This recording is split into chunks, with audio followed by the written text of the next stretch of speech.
So then square root, how does it affect us? Does the square root affect us the same way? Yes, it does.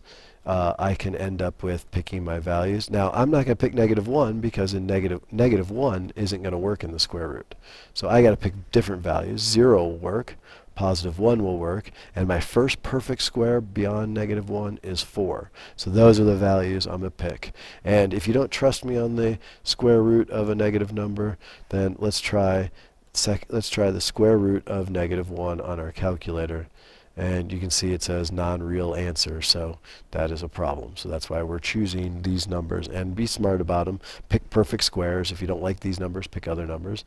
Square root of 0 is 0, square root of 1 is 1, and the square root of 4 is 2. So I'll plot those points. I get 0, 0, I get 1, 1, and at 4, 1, 2, 3, 4, I'm at 2, and so I get that curve-shaped graph that we saw the other day that looks something like that. So now if I plot square root of x plus 3, this should be taking this exact graph and moving it up 3 units by my vertical translations. So 0, 1, and 4 again, because I still have to deal with the square root. Square root of 0 is 0, plus 3 gives me 3. Square root of 1 is 1, plus 3 is 4. And the square root of 4 is 2, plus 3 gives me 5. So now at 0, I'm up at 3, 1, 2, 3. At 1, I'm at 4 now. And at 4, I'm up here at 5. And so you can see that I'm getting the same graph. It's just moved up 3 units, and you can see where it starts. Well, the next one, hopefully you can figure out, should be taking this exact same graph and moving it down 2 units. So if I put 0, 1, and 4 in again, choosing wisely, I get -2, I get -1, and I end up with 0. So at 0, I'm at -2. At 1, I'm at -1. And at 4, I'm at 0. And so my graph, again, looks like this. And it just should look the same as the rest of them. And mine's a little sketch. The sketch is a little bit off, but it should look the same as the other ones, just moved up or down. So again, we can kind of slide these guys around, and this was my shifting down by 2.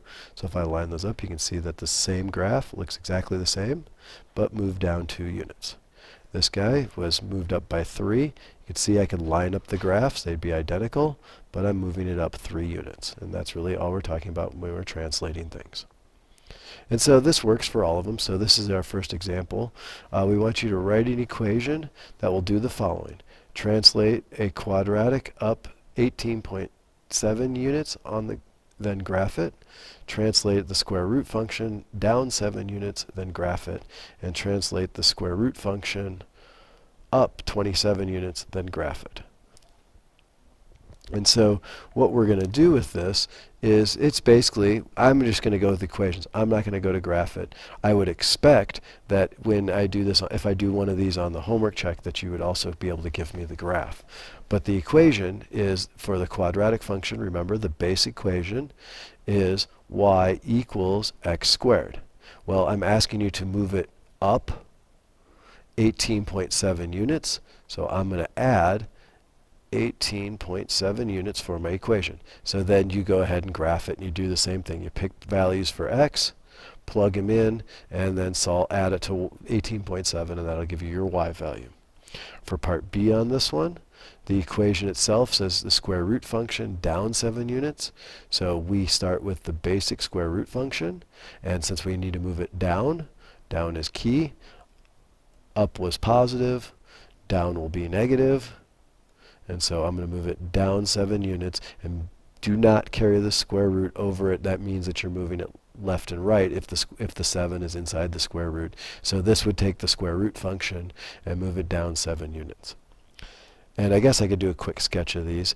For the last one, I want the square root function up 27 units. So up again is positive. So y will equal the square root of x up 27 units.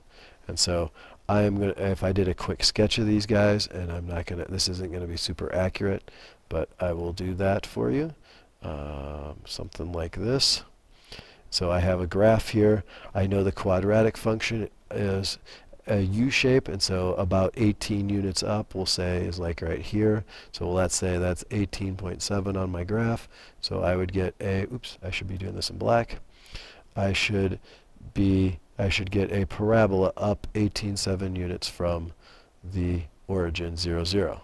Square root function down 7 units would be somewhere, if this is about 7 units, it's going to be that curve of the square root function that would look something like that. And it's not supposed to turn up, it's supposed to kind of flatten out a little bit.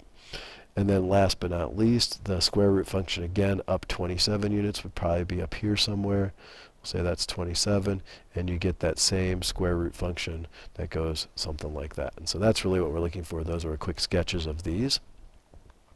And then finally, out today, I want you to explain vertical translation. We will have classwork in class, so thank you for listening. I hope you guys have enjoyed this webinar.